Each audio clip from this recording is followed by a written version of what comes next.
கள்ளக்குறிச்சி மாவட்டம் சின்னசேலம் அருகே சுற்றுலா வேன் ஓட்டுநரின் கட்டுப்பாட்டை இழந்து சாலையோர பள்ளத்தில் கவிழ்ந்த விபத்தில் ஒருவர் உயிரிழந்த நிலையில் 25க்கும் மேற்பட்டோர் காயத்துடன் உயிர் தப்பினர்.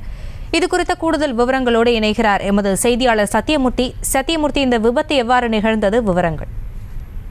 வணக்கம் ஆசினி. கள்ளக்குறிச்சி மாவட்டம் சின்னசேலம் அருகே இருக்கக்கூடிய நாகக்குப்பம் என்ற பகுதியைச் சேர்ந்த இளைஞர்கள் ஆண்டுதோறும் ஒகேனக்கலுக்கு இன்ப சுற்றுலா சென்று அங்கு சுற்றி பார்ப்பது வழக்கமாக இருந்திருக்கிறது.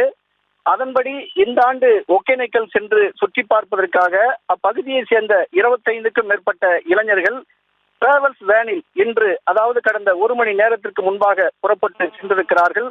அப்போது நாகக்குப்பம் கிராமத்திலிருந்து பாண்டியங்குப்பம் கிராமம் செல்லும் சாலையில், அதாவது நாகக்குப்பத்திலிருந்து பாண்டியங்குப்பத்திற்கு சுமார் ஒரு 5 நிமிட இடைவெளியில் சென்றபோது ஓட்டுநரின் கட்டுப்பாட்டை இழந்த டிராவல்ஸ் வேன் அங்கு சாலையோரம் இருந்த பள்ளத்தில் கவிழ்ந்து விபத்து ஏற்பட்டிருக்கிறது.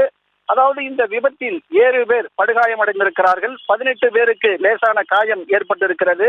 இந்த விபத்தில் காயமடைந்த அனைவரும் உடனடியாக 108 ஆம்புலன்ஸ் வரவழைக்கப்பட்டு உடனடியாக கள்ளக்குறிச்சியில் இருக்கக்கூடிய அரசு மருத்துவக் கல்லூரி மருத்துவமனைக்கு அழைத்துச் செல்லப்பட்டு அங்கு சிகிச்சைக்காக சேர்க்கப்பட்டிருக்கிறார்கள்.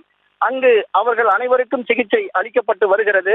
அதாவது இந்த விபத்தில் நாகக்குப்பம் கிராமத்தைச் சேர்ந்த மணிமாறன் என்பவர் மட்டும் சிகிச்சை பலனின்றி தற்போது இறந்திருக்கிறார். இந்த விபத்து குறித்து சின்னசேலம் போலீசார் வழக்கு பதிவு செய்து விசாரணை நடத்தி வருகிறார்கள். அதாவது ஒகேனக்கல் சென்று அங்கே சுற்றி பார்ப்பதற்காக சென்ற இளைஞர்கள் டிராவல்ஸ் வேனில் சென்றபோது ஏற்பட்ட இந்த விபத்தில் அனைவரும் காயமடைந்தது இந்த பகுதியில் பெரும் அதிர்ச்சியை ஏற்படுத்தியிருப்பது குறிப்பிடத்தக்கது. ஆசினி, செய்திகளை உடனுக்குடனும் துல்லியமாகவும் தெரிந்து கொள்ள சப்ஸ்கிரைப் பண்ணுங்க.